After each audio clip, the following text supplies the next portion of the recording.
Never Stop Reading Bible. Today we're looking at the prophet Jeremiah, specifically chapter 7, 8, and 9. It's quite a section. Oh, absolutely. It gives us this incredibly vivid picture of Judah's spiritual state right before things went very wrong. Yeah, it covers divine judgment, Judah's hypocrisy, and you really feel Jeremiah's own deep sorrow through it all. Exactly.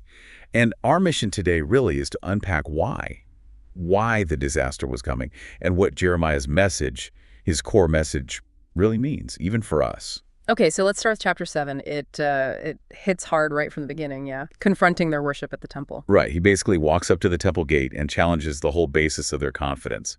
It's all about this distorted temple theology they had. Distorted how? What was the thinking? Well, they sort of clung to this idea that just having the temple in Jerusalem guaranteed God's protection. Like the building itself was a magic shield. So God wouldn't destroy his own house, so we're safe, that kind of thing. Precisely. They thought the physical structure, the rituals, were enough. They completely separated it from how they were actually living their lives day to day. A very dangerous separation. And Jeremiah calls that out directly. He lists specific things, right? Abominable practices happening, like in the temple. Yes, exactly.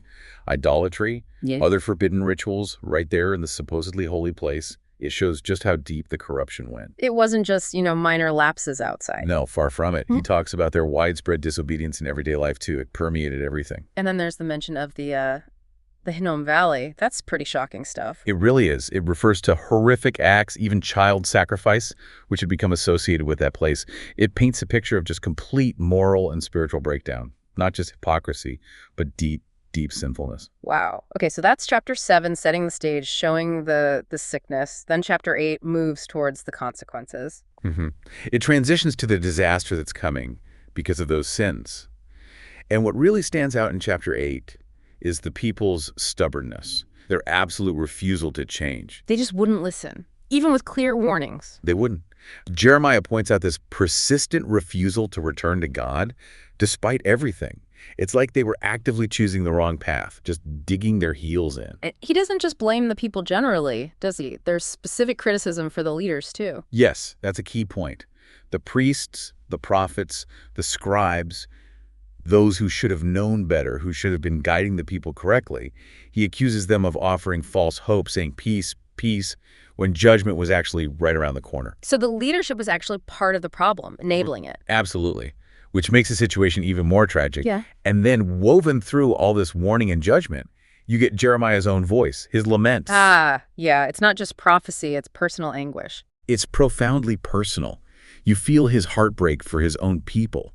He's mourning their self-destruction, even as he's announcing God's judgment. It's incredibly powerful, that mix of sorrow and righteous anger. You can almost hear him weeping.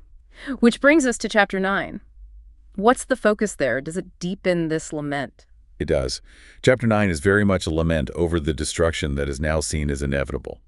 Jeremiah portrays the foolishness of their continued rebellion. Foolishness because they should have known better by now. Exactly. After all the warnings, he talks about this deep-seated wickedness. It wasn't just surface-level stuff. It had gotten into the very fabric of society. What kind of wickedness is he describing there? Things like deceit, lies, betraying neighbors, lack of trust, basically the breakdown of honest human relationships, which reflected their broken relationship with God. It's pervasive. So a complete societal breakdown rooted in spiritual decay. Precisely.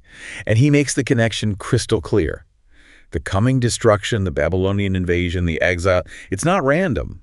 It's the direct result of their disobedience, their rejection of God's law, the covenant. Actions have consequences, basically, on a national scale. Yes. And then right at the end of the chapter, after all this heavy diagnosis, Jeremiah delivers these 3 declarations from God. Yes. About what it means to truly boast, or what really matters. Exactly. It shifts focus. It asks, what does it actually mean to be God's covenant people? It's not about the temple, not about rituals, not even about circumcision in the flesh, if the heart isn't right. So what is it about, according to Jeremiah? It's about knowing God, truly understanding him. And that means practicing kindness, justice, and righteousness, because that's who God is. That's the real basis of the relationship, the real wisdom, the real strength, not human status or outward signs. It's an internal reality, not just an external label. Perfectly put. It's about the heart, about genuine faithfulness lived out. This deep dive was made possible by insights from the Center Studio.